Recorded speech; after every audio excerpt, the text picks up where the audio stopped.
right, let's be honest. When you think of ancient Egypt, what's the first image that pops into your head? I'm willing to bet it involves giant pyramids, a blazing sun, and thousands, tens of thousands, of slaves hauling massive stone blocks under the crack of a whip. Am I right? That image has been burned into our brains by basically every movie ever made about the pharaohs. Well, what if I told you that iconic image is mostly a myth? Yeah, you heard me. For a huge chunk of its early history, during the Old Kingdom, slavery as we think of it was surprisingly rare. The massive building projects, like the pyramids, were mostly done by skilled Egyptian workers and farmers who were conscripted during the off-season. It was only much later, in the New Kingdom, when wars brought a flood of captives into the country, that slavery became a widespread thing, something even a modest family could afford. So, let's peel back the Hollywood gloss and figure out what slavery on the Nile was really like. It's way more complex and, frankly, more interesting than the simple story we've been told.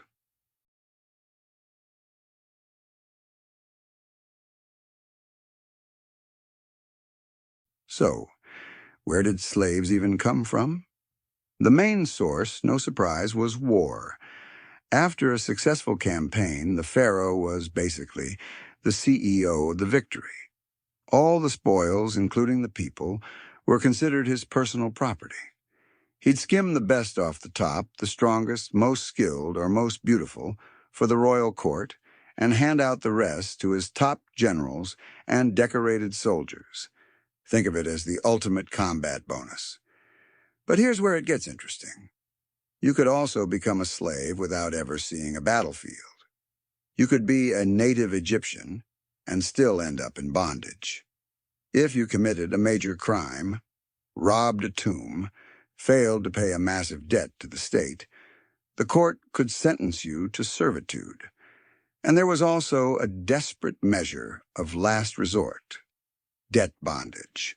If a man was facing financial ruin, he could hand over his wife, his children, or even himself to a creditor until the debt was worked off. Imagine that. People became living, breathing collateral. And how much was a person worth? Since there wasn't really cash as we know it, the price tags were creative. There's a surviving legal document from Deir el-Medina, the village where the artisans who built the royal tombs lived. It records the sale of a female slave. And the price isn't a bag of gold. It's a hyper-specific shopping list. Her value was equal to about 400 grams of silver, but it was paid out in goods. Ready for this? The payment included bronze vessels, honey, oil, fine linens, and, get this, a prize ox. That's like paying for a car today with a mix of iPhones, designer clothes, and a prize-winning show horse. It's a chilling reminder that people were valued and itemized just like any other commodity.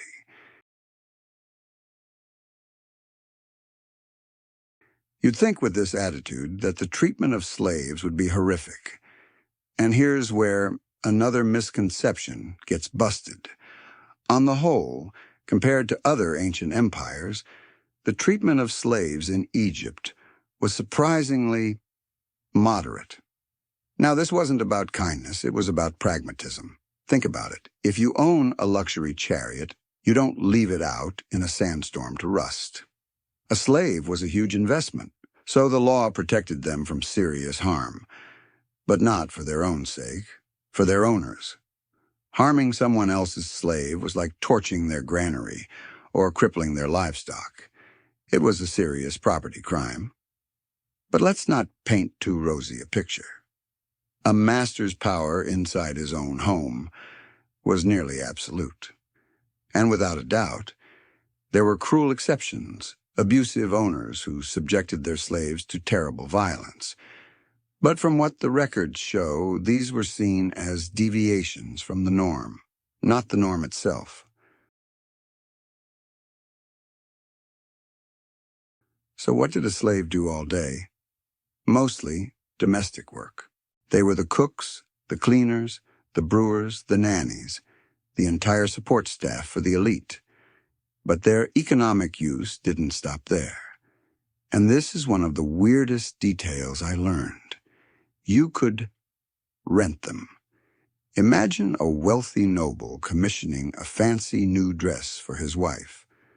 To avoid bothering the lady of the house with endless fittings, he could just rent a female slave with a similar body type to act as a living mannequin for the tailors.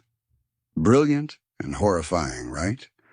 And these rental agreements were a common, profitable business. Slaves were leased out to work at temples, helping priests on sacred land or preparing for religious festivals.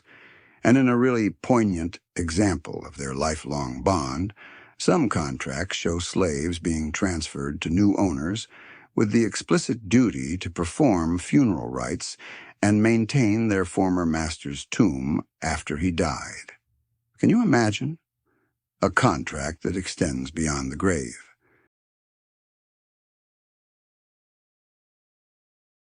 But despite this integration, a slave was always marked as other. And this was especially true for women. See, a free Egyptian woman's covered head was a public sign of her protected status, a symbol of her honor. A slave, by contrast, was usually required to go bareheaded. It was a visible marker of her status, property. While this didn't give strangers a free pass to abuse her, they'd still be punished for damaging the owner's property. It constantly signaled her vulnerability, and that vulnerability was most brutally exploited in the bedroom.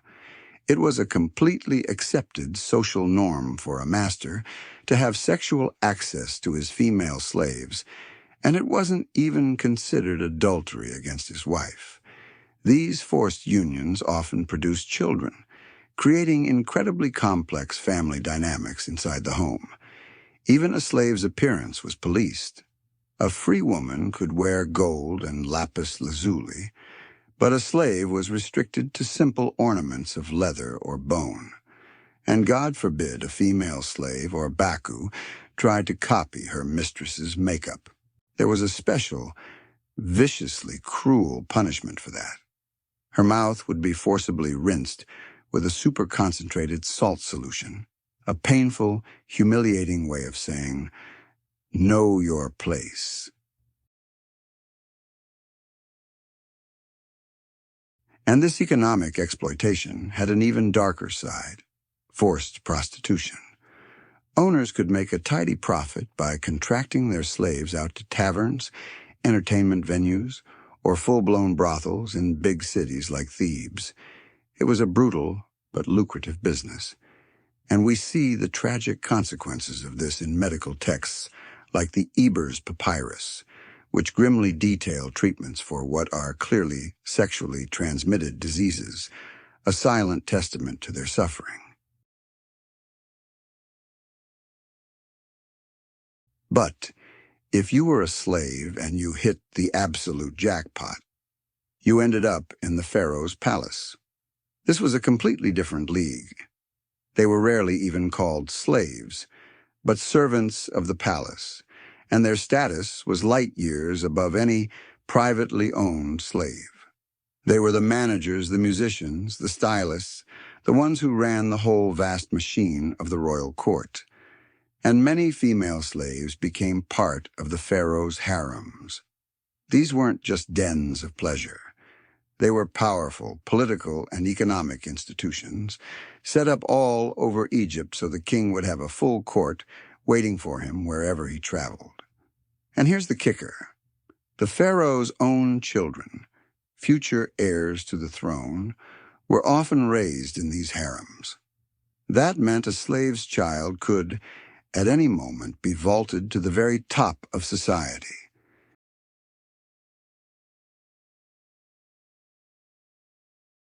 And this might be the most surprising part of all. In ancient Egypt, slavery wasn't always a life sentence. There were actual legal paths to freedom. A child born to a master and a slave could be officially acknowledged by the father, making them a free citizen with rights to inherit. We have records of former slaves not only gaining their freedom, but even marrying into their former owner's family. And an owner could simply grant a slave freedom, often as a reward for a lifetime of loyal service, something frequently written into wills. So, what's the takeaway here? The reality of slavery in Egypt is a tangled, complex knot of contradictions. It was a world that denied fundamental human rights, yet unlike many other ancient societies, it provided clear pathways to freedom. It was a system that treated people as property, yet allowed that property to have their own families and even own their own things. Now, we should never romanticize any form of bondage, but the historical truth is that the Egyptian system was far more nuanced, and in some ways more humane than the brutal, absolute systems that would come later in world history. It's a powerful reminder that history is rarely black and white. Most of the time, it's thousands of shades of gray.